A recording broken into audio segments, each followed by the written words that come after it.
এই কথা বলিস না কেন? সূর্যমুখী এবং সূর্যের সাথে কি নিয়ে ঝগড়া হলো? আজকে আমি আসলাম আপনাদের মাঝে অলৌকিক একটা ঘটনা দেখানোর জন্য। ঘটনাটা হলো সূর্যের সাথে সূর্যমুখীর ঝগড়া লেগে গেছে। এই ঘটনা দেখানোর জন্য আজকে আমি আসলাম আপনাদের মাঝে। চলেন,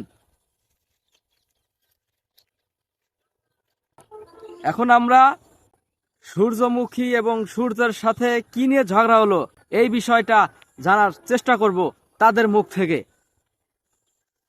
ক্যামেরাম্যান একটু দেখাও, আগে সূর্যটা দেখাও।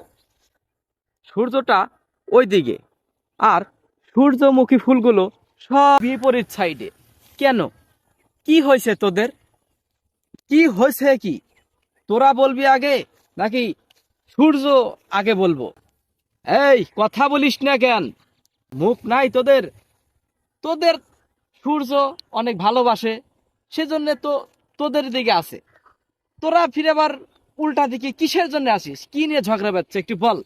দর্শকের কাছে বল, আমার কাছে বলা লাগবে না। তোদের কথা তো দর্শকই শুনবে, আমি তো শুনবো না।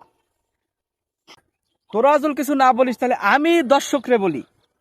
এক একটা সূর্য এক এক দিকে মুখ করে আছে। আরে ব্যাপারটা কি তোদের? রাগ করে মানুষ, একটা ডাইনে একটা বামে, একটা ওইদিকে একটা সেদিকে। এত রাগ কেন? এত রাগ তো মহিলা মানুষও করে না রে। এই দেখেন, একটা এই দিকে আর একটা এই দিকে, আবার ওইটা ওই দিকে। আসলে এই ঘটনাটা কি? এদের ঘটনা তো একটু শোনা লাগবে আমাদের নাকি? আসলে মেন উদ্দেশ্য হইল, এখন আমি আপনাদের মাঝে বলবো, এটা হচ্ছে বিকেল টাইম। বিকেল টাইম, এখনো সূর্যটা ডোবে নাই, সেজন্য সূর্যটা এখন ডুববে ডুববে ভাব। তাই আমরা এই টাইমে আসছি। সূর্যমুখীগুলো এদিক করে, সব ফুলগুলোই এদিক করে আছে, মানে ক্ষেতটা যে সময় গাড়ছে বিচিগুলো, সেই সময় উল্টা পাশ করে গাড়ছে, সেই জন্যই এটা উল্টো হয়ে গেছে। আর সূর্যমুখীগুলো রাগ করিয়া, মনটা বেজার করিয়া একবার এদিকে ঘুরে রয়েছে। সূর্যের সাথে ওদের কোনো মিলই নাই, মানে কথা বলবোই না। এই হলো কাহিনী।